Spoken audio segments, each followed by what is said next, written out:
Yes, Leslye Headland, the creator and showrunner of The Acolyte, is still doing press for the show. And recently, she completely backtracked on calling this show the gayest Star Wars ever made. This was one of the original clips that started going viral before the show came out that massively enraged fans, and they thought this is just going to be a train wreck from this point on, because we can see what these people think is important is not Star Wars, it's not the lore, it's not making an entertaining show, regardless. It is promoting gay stuff. And then as we've been reviewing the show, we realized that they kind of didn't fully follow up on that promise. It's not that gay of a show. There is the talk about lesbian space witches because what was the line? I conceived them, Okay, there were lesbian space witches who conceived Osha and May in the show. If you haven't watched it, that's all you need to know. There's not any graphic, there's not even a gay kiss, there's not even anything like that. This is the thing that I complain about all the time. They shoot themselves in the foot when they do these press circuits. Whoever this journalist was hates them. Yeah, I even tried to find the full interview from the Wrap because I wanted to see if there was some additional context for why they did this, but I couldn't find it at all. So really, we just had the 20-second clip. So in case you haven't seen it, we're going to rewatch it now. Here we go. They said, "We are happy to report that The Acolyte is arguably the gayest Star Wars yet. Happy Pride Month." Hold on. Here we go. I want to ask you both because this is, Brace yourself. I would say, arguably the gayest Star Wars, I think, by a considerable margin. And are you excited about that? Are you Not bracing the gayest yourself? Star Wars. Not the It's pretty gay, let's be honest. Leslye, how do you feel? Am I gay? Yes. Well, no, I know Yeah. you are gay, but I'm asking, are you excited about putting this, this is going to be a talking point? Is it going to be a talking point? I'm sure some. Because nerds are gay. Well, Yeah. some nerds are very not gay and are very threatened by gay Well, that's stuff. true. But Yeah. in my world, nerds are gay. Okay. Was this the fun element of it? No, Okay. I don't think so. And yet people have told me that it's the gayest Star Wars, and I frankly You're offended? into it. No.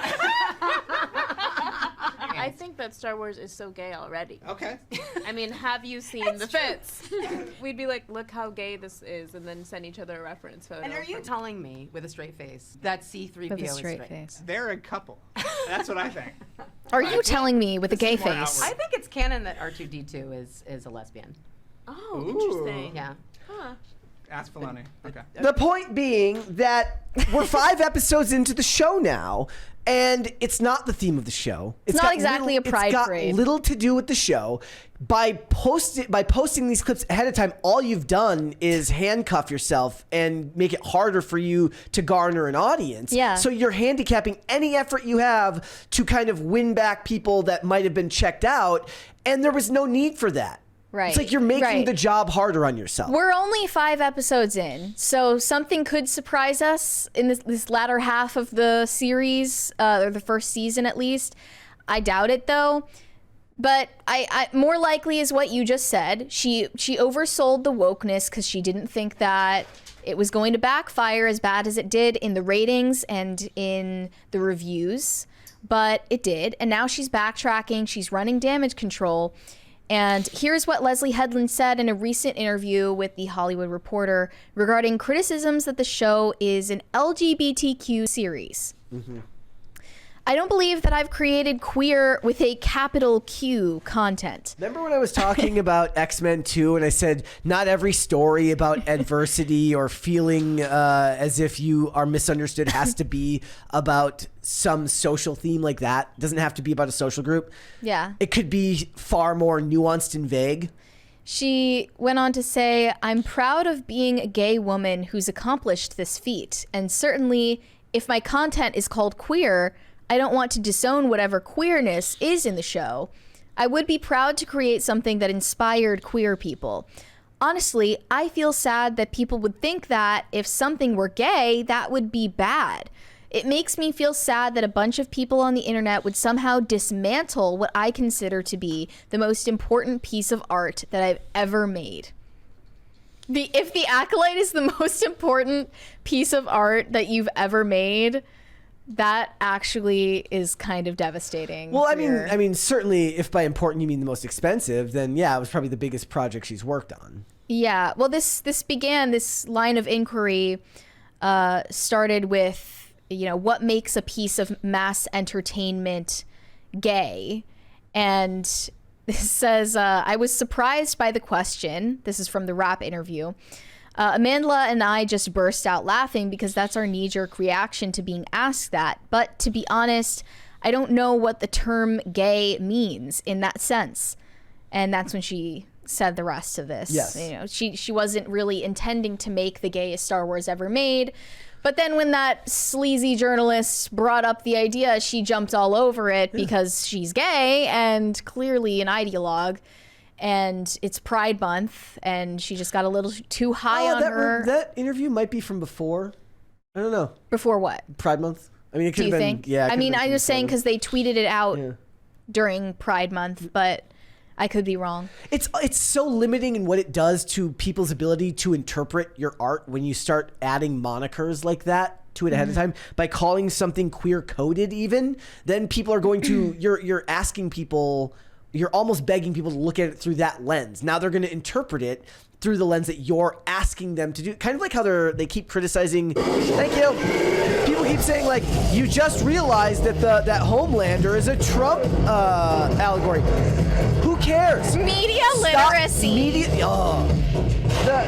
We should do a whole topic on media literacy. Right?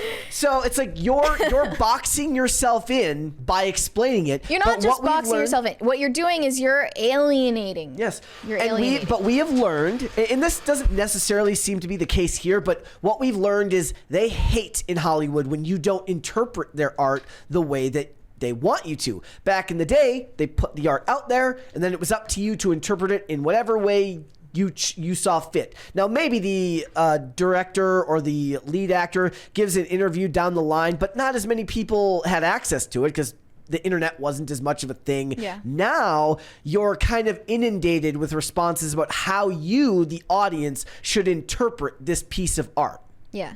And that's a problem when you're asking people to go in with an open mind. Right. Well, I don't think there's anything wrong with boxing yourself in and making something that's really niche. But what you don't do in that situation is slap the name of a multi-billion-dollar franchise on it. Yeah. And you don't tell me I'm a bad person for not liking it. And you don't make false claims about review bombing. And you don't alienate the very people who you were trying to siphon money from. That's really the problem. And she does, frankly, seem like an insufferable, out-of-touch Hollywood person in this interview and in every interview. And it's further pushing people away, and this never needed to happen. Mm-hmm. The thing is, though, they can't find a solid middle ground. The Mandalorian was a solid middle ground. A lot of people liked Andor, but there was no media buzz outside of weird, deep right? lore Star Wars. Why circles. is there only media buzz when something is getting shit on? Well, I mean, the thing, they had it with the Mandalorian. They had it in season 1 and 2 of The Mandalorian. Okay. Then they lost it. Nobody, we covered, we reviewed Kenobi. Yes, we did. Right. But nobody cared about Andor outside of people deeply into Star Wars. Mm-hmm. So the only options are either Grogu, Baby Yoda, and everybody hates you. Honestly, If you want heavy press. people didn't even seem to care that much about Ahsoka.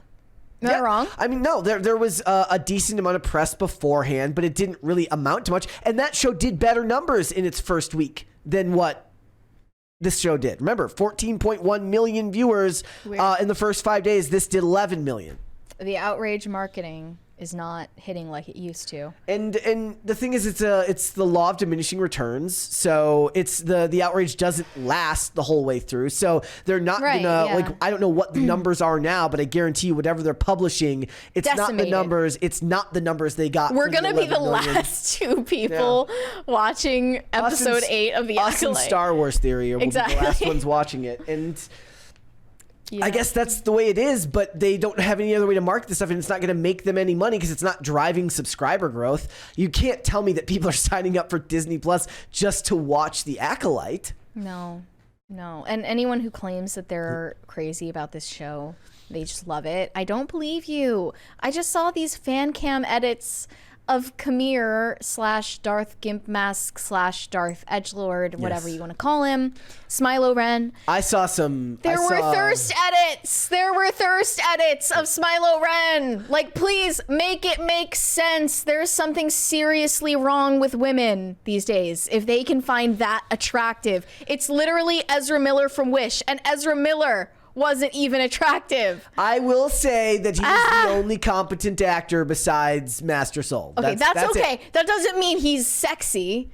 And when I saw the face reveal part of the show, I was like, oh, they really thought that women were going to be swooning at this part, didn't they? Yeah. And they actually did. Yeah. Thanks for watching. Listen to full episodes of Pop Culture Crisis on Spotify. Keep up with us on social media and make sure you subscribe and ring that bell so you never miss the show. Bye, guys.